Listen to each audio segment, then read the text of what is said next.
In any survival situation, it's often not the obvious dangers that get you. It's the silent threats, the cold, the hunger, the loss of hope. In the Great War, we remember the roar of artillery and the hail of machine gun fire, but one of the deadliest enemies was the environment itself. Soldiers lived in a world of mud, water, and relentless cold. The trenches were freezing, wet graves where a warm meal or a dry pair of socks felt like a distant dream. This brutal cold was a constant battle, just as real as the one fought with rifles and bayonets. It seeped into your bones, draining your energy and your will to fight another day. Keeping warm wasn't a luxury, it was a matter of life and death. Imagine spending months in a ditch filled with icy water. Hypothermia and trench foot were rampant, claiming countless lives without a single shot being fired. These conditions were a slow, grinding torture that broke even the toughest men. Your body burns through calories just trying to stay warm, leaving you weak and vulnerable. Official supply lines for food and fuel were constantly under attack, often cut off for days or weeks at a time. Soldiers were left to fend for themselves, needing a way to generate heat and cook whatever meager rations they had. This is where forgotten pieces of gear, the unsung heroes of survival, come into play. They were the tools that made the difference between giving up and pushing on. While generals planned grand strategies, the individual soldier's world shrank to a few critical needs: staying dry, getting a hot drink, and finding a moment of warmth. Large, smoky fires were out of the question. A plume of smoke was like a giant arrow pointing to your position, a clear invitation for enemy snipers or artillery. The challenge was immense. How do you create heat without becoming a target? How do you cook food when the only fuel you have is damp wood, scraps of paper, or bits of broken crates? The standard issue equipment often wasn't up to this task. Soldiers needed something small, efficient, and most importantly, discreet.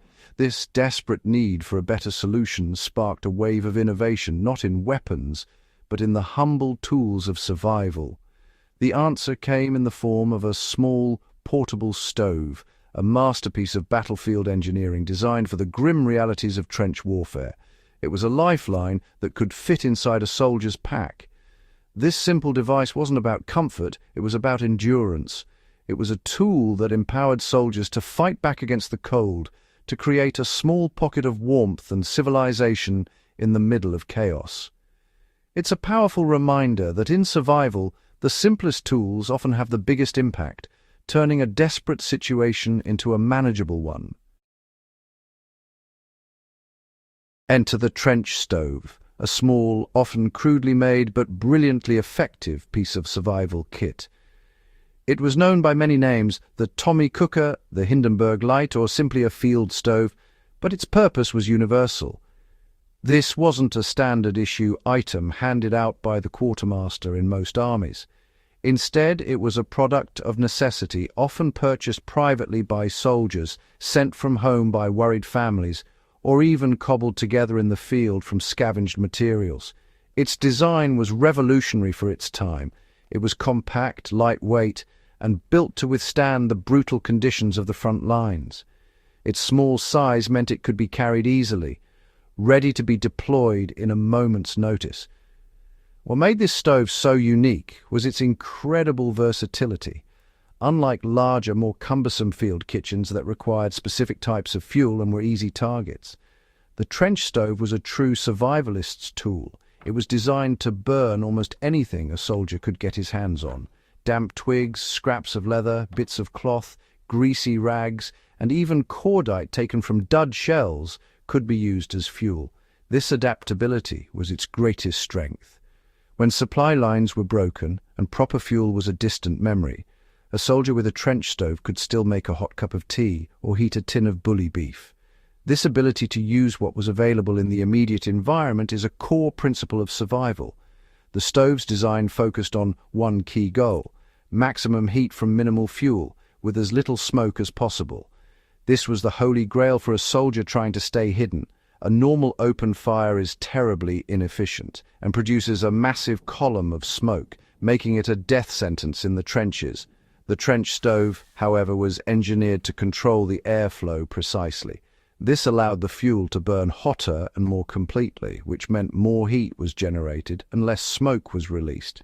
It was a stealthy source of warmth, a tiny flame that could be concealed in a dugout or at the bottom of a trench, providing life-giving heat without giving away your position. For the soldier in the trench, this little metal box was more than just a piece of equipment. It was a symbol of resilience and a massive boost to morale. The simple act of preparing a hot meal or drink could restore a man's spirit in a way little else could. It was a small piece of control in a world of complete chaos, a moment of normalcy amidst the insanity of war. It allowed soldiers to take care of themselves and their comrades, fostering a sense of community and shared purpose. This psychological benefit was just as crucial as the physical warmth it provided, helping men endure the unendurable. The genius of the WWI trench stove lay in its simple yet incredibly clever engineering. At its heart, the design was all about controlling the fire. Most models were essentially a small metal container, often cylindrical or box-shaped, with a chamber for the fuel at the bottom and a flat surface on top for a pot or mug. The real magic, however, was in how it managed airflow. There were carefully placed vents near the base that allowed air to be drawn into the combustion chamber. This intake could often be adjusted, giving the user control over the intensity of the flame. It was like having a throttle for a tiny furnace, letting you either simmer a stew slowly or boil water quickly. This controlled airflow was the first step to incredible efficiency. By feeding a steady stream of oxygen directly to the base of the fire, the stove ensured the fuel burned from the bottom up. This process, known as gasification, is far more efficient than a typical open fire, where fuel smolders and wastes energy. The stove essentially cooked the fuel, releasing flammable gases that would then be burned. This meant that even poor-quality, damp fuel could be made to burn effectively. A soldier could stuff the chamber with wet twigs, start a small fire at the bottom, and the stove's draft would dry out the rest of the fuel as it burned, creating a self-sustaining fire. Compared to other heating methods of the time, the trench stove was in a league of its own. The alternatives were grim. Soldiers might try to build small, smoky fires in a biscuit tin, which were inefficient and dangerous. Some armies provided large alcohol-burning stoves, but the fuel was often scarce and ran out quickly. The trench stove, on the other hand, thrived on scarcity. Its ability to use scavenged materials meant it was always functional, even when official supplies had long since disappeared. It outperformed these other methods by being more reliable, more discreet, and infinitely more adaptable to the unpredictable realities of the front line. This advanced design meant the stove could operate in the harshest conditions imaginable. It could be used in the pouring rain, as the metal body shielded the flame from the elements. It worked in the biting wind, as the controlled draft prevented the flame from being blown out. This reliability was crucial. A soldier knew that no matter how bad things got, he could likely count on his little stove to provide a hot meal. It was a piece of gear that didn't fail when everything else did, a testament to the power of smart design in a survival context. It turned a desperate gamble for warmth into a dependable routine. For the soldiers and civilians who used them, these little stoves were a central part of daily existence.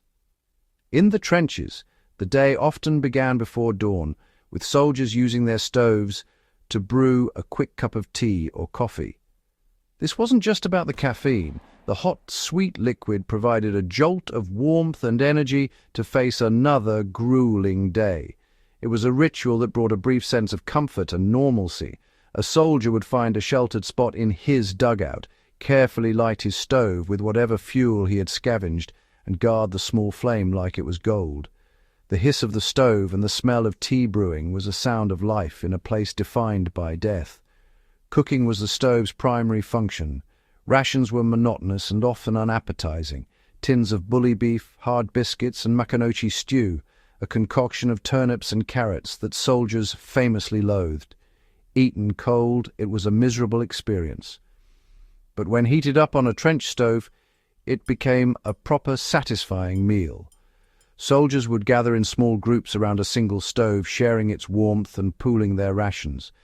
This simple act of cooking and eating together fostered camaraderie and helped maintain morale. It was a chance to talk, to share stories, and to forget for a moment the horrors waiting just over the parapet. The stove's utility extended far beyond just cooking. Its gentle heat was perfect for drying out wet socks and gloves, a critical task in preventing trench foot. A soldier could place his damp items near the stove, and the constant low heat would slowly dry them out without burning them. This small comfort could make the difference between having healthy feet and ending up a casualty. The stove was also a source of light in the dark, cramped dugouts. Its contained flame provided a small pool of light, enough to write a letter home, clean a rifle, or simply see the faces of your comrades, pushing back the oppressive darkness of the underground world. Civilians in war-torn areas also came to rely on these stoves. With infrastructure destroyed and fuel supplies cut off, cities and towns faced freezing winters with no way to heat their homes or cook their food. Small, efficient stoves that could burn rubble, bits of furniture, or compressed paper became essential for survival. They were used in bombed-out cellars and makeshift shelters, providing a lifeline for families struggling to endure the hardships of a total war. For both soldier and civilian, the trench stove was a tool of empowerment, allowing them to exert some control over their environment and meet their most basic human needs. The true secret weapon of the best trench stoves was a principle that modern survivalists and engineers still praise today: secondary combustion. Now, this sounds complex, but it's actually a beautifully simple idea. When you burn wood or another organic fuel, the initial fire releases a lot of smoke. This smoke isn't just waste, it's full of unburned gases and particles that still contain a huge amount of energy. A normal fire just lets all that potential heat escape up into the air. The most advanced trench stoves, however, were designed to burn this smoke a second time. It was a game changer for efficiency and stealth. Here's how it worked. The stove's body was often a double-walled cylinder. As the fire burned in the inner chamber, the heat would rise and warm the air trapped between the two walls. This superheated air was then directed through small holes or vents located near the top of the combustion chamber, just below the cooking surface. This injected a fresh blast of hot oxygen directly into the top of the fire, right where the smoke was thickest. This sudden rush of hot air would cause the smoke and flammable gases to ignite in a second, hotter and cleaner burn. This is secondary combustion. The results were nothing short of miraculous for a soldier in the field. First, it dramatically increased the heat output. By burning the smoke, the stove was extracting every last bit of energy from the fuel. A handful of twigs could now produce enough heat to boil water in minutes, something that would have required a much larger fire otherwise. This meant soldiers needed to gather less fuel, which meant spending less time exposed to danger outside the relative safety of the trench. It was a design that maximized output while minimizing risk, the perfect survival equation.